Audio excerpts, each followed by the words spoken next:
So here's an interesting one. After Yuji Naka left Sega, he formed his own studio called Prope, and Prope released a couple of games that I think are pretty interesting that I want to talk about. First of which is Ivy the Kiwi. I'm gonna assume that nobody knows what Ivy the Kiwi is, so let me give you the rundown. Ivy the Kiwi is a 2D physics platformer with a very, very unique control scheme, because you don't actually control Ivy at all in this game. She is completely automated. She is essentially like a lemming. She just automatically walks forward in whatever direction she's facing and will automatically turn around when she bumps into a wall or something.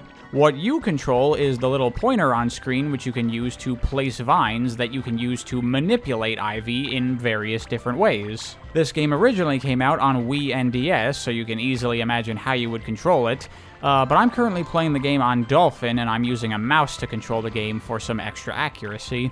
And to be honest, there's not really a whole lot much more to Ivy the Kiwi than that. It's a very, very simple game. But as you've probably already been able to figure out watching my gameplay, you can do quite a bit with this simple system because of the physics in the game. There are a lot of ways you can manipulate Ivy using the vines. When someone first starts playing Ivy the Kiwi, the most obvious and natural thing is to use them as paths for her to walk across, and using them as ramps to get her up to higher ledges and stuff like that.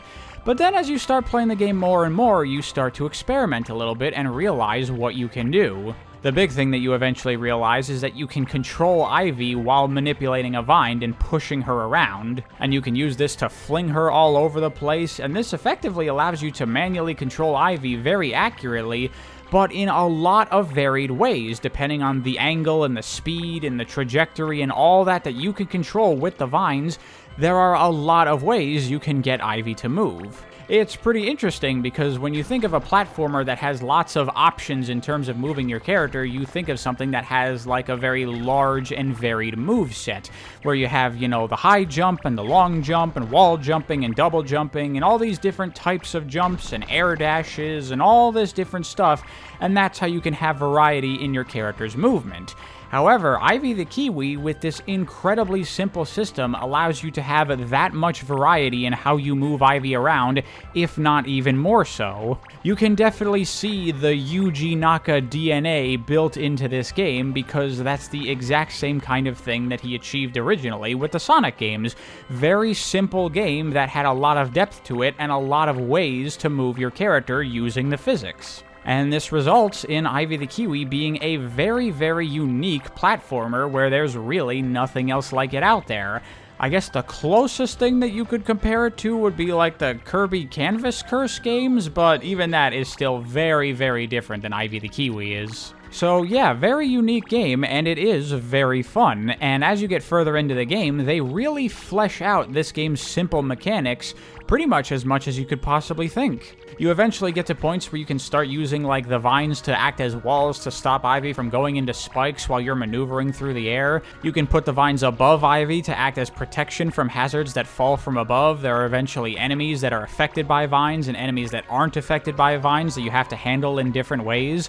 You can grab the vines that you currently have placed to stretch them out and then release it to get it to like slingshot to launch Ivy around as a way to break blocks and attack enemies.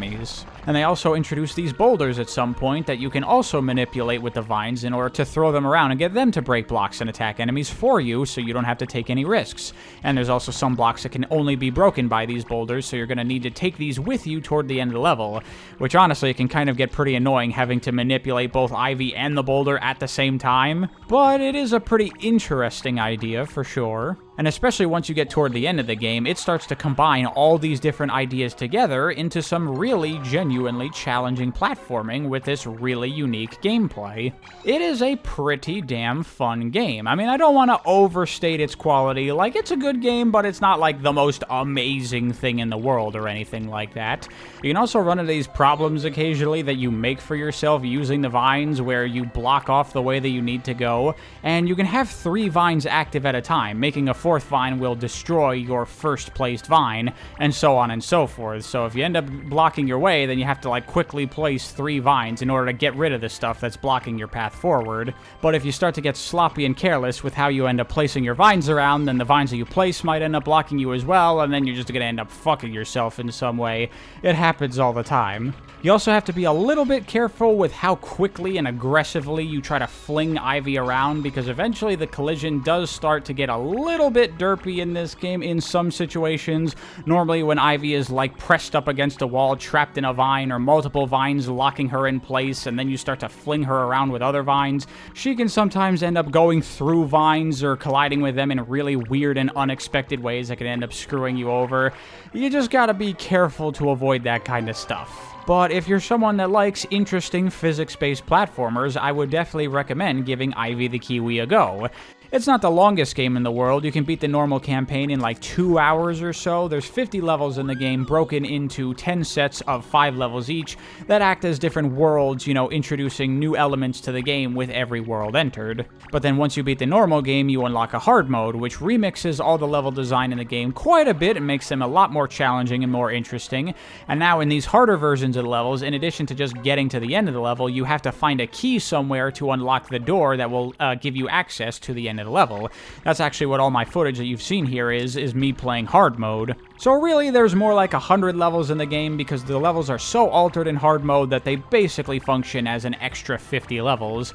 And then on all these levels, you have the option to try to collect all 10 feathers on the level if you want, which I definitely recommend. It definitely makes for a more interesting and fun playthrough to go for these things. Lots of optional side paths and extra platforming sequences that you do when you're going for all the feathers and stuff. And there's also time trials you can do to get bronze, silver, and gold medals on all the levels. So if you're into that kind of thing, there's some extra stuff you can do in this game if you want. But yeah, Ivy the Kiwi, not exactly the biggest and most epic and grandest game in the world, but a solid game nonetheless, and one I can definitely recommend. The visuals are nice, it's got a very cute storybook-like aesthetic, the music is pretty good, nothing amazing, but it's catchy enough for playing through the game. Ivy herself is pretty cute, and the game has an adorable little storybook-esque story that it tells, where it's not just something that feels inspired by storybooks, but actually like it could be a genuine, real kid's storybook that I think would be pretty good. It's obviously not high prose or anything, but it's a cute little storybook thing that I appreciated. And that's pretty much Ivy the Kiwi. Good little game. Check it out. Thank you for watching. Hope you enjoyed. If you did and you'd like to support me, there's a link to my Ko-fi page in the description. I'll see you next time.